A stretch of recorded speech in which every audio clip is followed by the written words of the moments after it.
The worst thing about discussing Borderlands 1 is that I chose to review it after finishing the game. Ding! I'm currently temporarily between houses at my brother's place. I'm in a tiny cupboard of a room. I can't do anything fancy visually, and I have no internet. So I've been catching up on some games that I need to finish, including Borderlands 1. Because I wanted to finish it before playing Borderlands 2.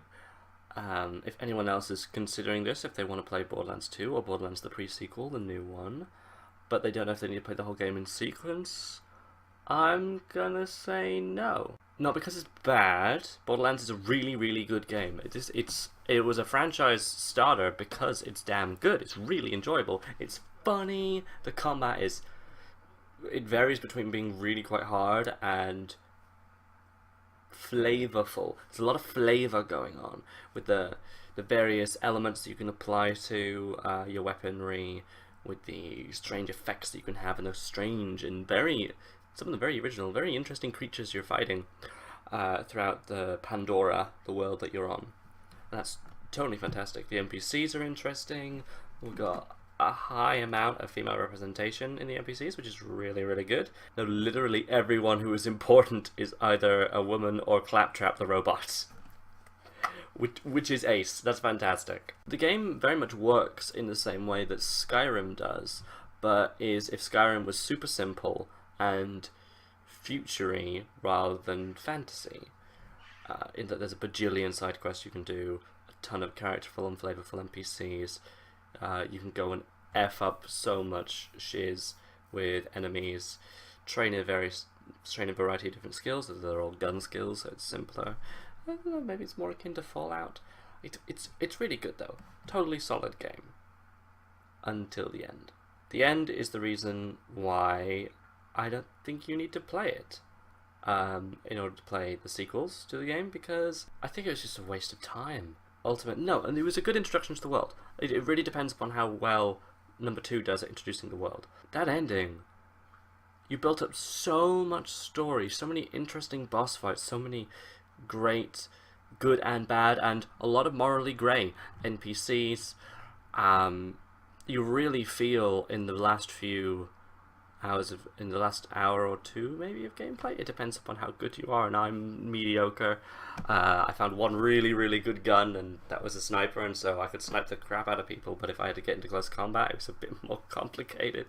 And you really feel from the way they write the story, it's really well done. The last few quests, events, levels, it feels like time is of the essence. It feels like you've got to go now. You have to save the world now. You have to do that thing. There is no time to dawdle around with side quests. Go, which is great. And that's part of the problem. You feel this great momentum up to where you're going to go, this tension, this urgency, and then it's you alone with a very by-the-numbers boss fight. Shoot it in its big, glowing, obvious, massive and easy to shoot weak spots, hide behind some rocks and you won't get hit by any of its attacks. And it's never been discussed before. This boss is pointless in terms of everything else. It just felt like, how could we end the game without some combat? Why would people be interested if there isn't combat? I would be friggin' interested. This game came out a long time before Deus Ex, but Deus Ex Human Revolution proved very well in its big tutorial level. The final thing not being a fight of any kind, but a dialogue battle, and you're trying to save this one woman's life. It's only one person, but you have a build-up to her, and it's important, and you feel like you've got to help her, and it feels urgent. That's what I would have preferred. I would have preferred you have to talk to the person you've been chasing. You have to find out what's in the vault after all this, rather than the BS they pull. It was just disappointing, but the disappointment is made worse by just how tense it got, by how incredibly motivated you are to do this thing. And then it's just like, no, I couldn't think of anything. And you're told you will be rewarded. It's like, oh, so I get to go inside the vault? No, the vault is closed. That was it. It was just a fight. You don't get to see anything inside of it. Who knows what's in there still. You can go and sell the key to that crazy lady who really likes the Eridan and therefore would want the key. And she'll give you some money for it. And the money was like 10% of what I already have in my bank, which is way too much because I played the game damn hard. And you search around the destroyed corpse of the thing that you fought, and there's money on the ground all over the place. And it's like, I'm at the end game. Why do I care about cash? I kind of get what they meant. I kind of get what they wanted to do. They wanted to open it up so that Borderlands 2 could happen and that the vault wouldn't be fully explored. You know, there's so much more they could do with other places of Pandora, with more potential as to what's in the vault, with stuff coming outside of the vault. There's a lot that the vault can do still.